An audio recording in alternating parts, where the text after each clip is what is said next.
Why is the book called Eat That Frog? He used frogs because if you eat a frog in the morning, this is probably the worst thing that could happen to you during the day, right? So anything else for the rest of your day, you can tackle so easily because you've already had a frog in the morning. You've done the worst in the morning. So nothing can beat that. How do you eat a frog in the morning, metaphorically, in your day-to-day? Start with your toughest task or the most task that you don't want to do. Like you start your day by tackling the most difficult task on your to-do list. So one of the activities is to create a to-do list every night before you go to bed. A good day starts the night before. Yeah, and then you prioritize them, and then you start with the most difficult one. By Mm. doing that, that immediately will make you feel better about yourself, more productive, and give you the motivation to tackle the rest. And you'll see them as so easy, much easier than the other one because you started with the hardest one. How many things do you recommend to have on a to-do list? Like 20 things or 5 things? Of course, not 20. Like anything that would help you build momentum. I typically put 4 to 6 things. Mm. That's what I do. And they can be the simplest things. They don't have to be learning Chinese. They can be cooking, Mm. going to the grocery store, going to the gym. And the feeling when you check that out is it Dopamine. gives you, yeah, dopamine. It's a sense of accomplishment, of Mm-hmm. achievement.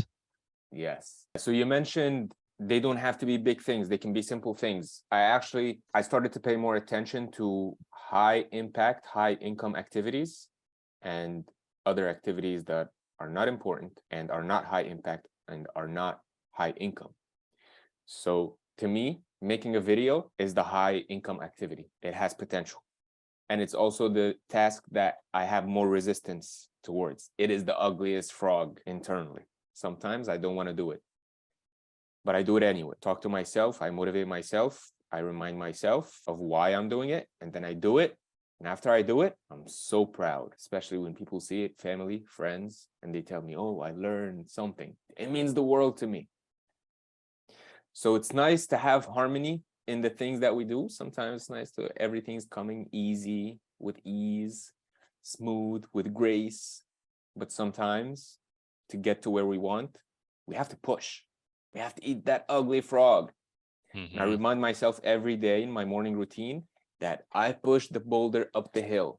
I push the impossible boulder up the hill. And it's just to remind myself that the things I need to do are not always exciting. They may be boring, they may be hard, they may be difficult.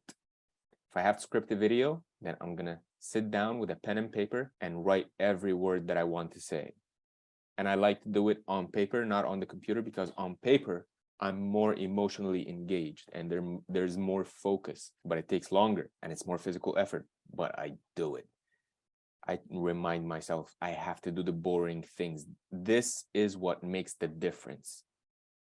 Other people don't want to do the boring things, and that's why they have to sacrifice the things that they want because they're not willing to pay the price to eat the frog, to push the boulder up the hill.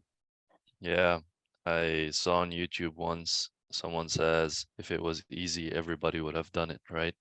So, and in the book Unscripted as well, he says to avoid easification. He talks a lot about easification because this will not make you stand out.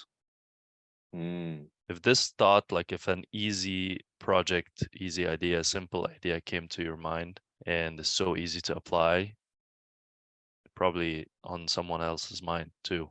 Like it's not the special, unique idea. I mean, it could be, but it must be hard. If it's not challenging enough, then it's either probably out there already and you didn't do like the research or it's not a good idea.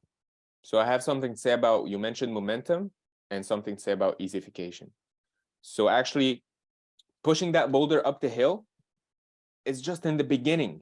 And then as you continue to push it week after week, month after month, the slope begins to flatten a little bit. Not so much. It's still difficult and it's still a boulder. But because you gain momentum, things continue to flow. There are graces that happens. Somebody shows up, you learn something, you get better, you get faster, you become more efficient. So it becomes a little bit easier. So that to the momentum concept you mentioned. When it comes to easification, also the same thing. In the beginning, it may be so difficult, but then it may become easy. So for example, when I started making YouTube videos, in the beginning, every video was so difficult and it was taking me so long. And then after a year, not only did I become better, I created some sort of presence. So I was able to invite people to my channel and create podcasts. So now instead of a 1-minute video taking me 40 minutes to do, now I'm making a 1-hour podcast that took me 1 hour to do and maybe 1 hour to edit. So that was another step. And then another step, now you're helping me make content easier. So it's becoming easier, and maybe even the value I'm providing is even more. So just because it's becoming easier doesn't mean it's less valuable. No, you're gaining skills. You're learning as you go. Momentum.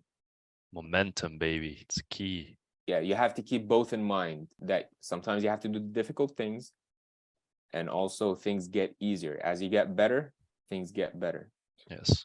Another cool idea when it comes to resistance and having to eat the ugliest frog or having to push the boulder up the hill, that there's this concept that if a body is moving in space, it's actually not that steady. It can flail about. But if a body is moving against resistance, it's more steady. So sometimes we wish, oh man, I wish I didn't have internal resistance. I wish I didn't have external resistance. I wish everything was pink and rainbows and flowery. But actually, a little bit of resistance can help you be stable and efficient. And it's also that idea of flow. How do athletes get into a state of optimal performance? They're not too stressed that they're frustrated and burnt out, and they're not too bored that they're not inspired to do anything. They're challenged enough that they're in a state of flow, and they're growing. They're growing their skills. So the appropriate amount of resistance is actually a must. And if there's lack of resistance, then we need to create resistance for ourselves in order to grow, in order to be in a state of flow, and in order to continue moving forward.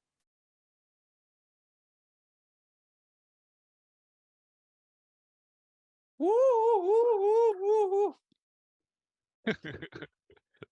All right. That was cool.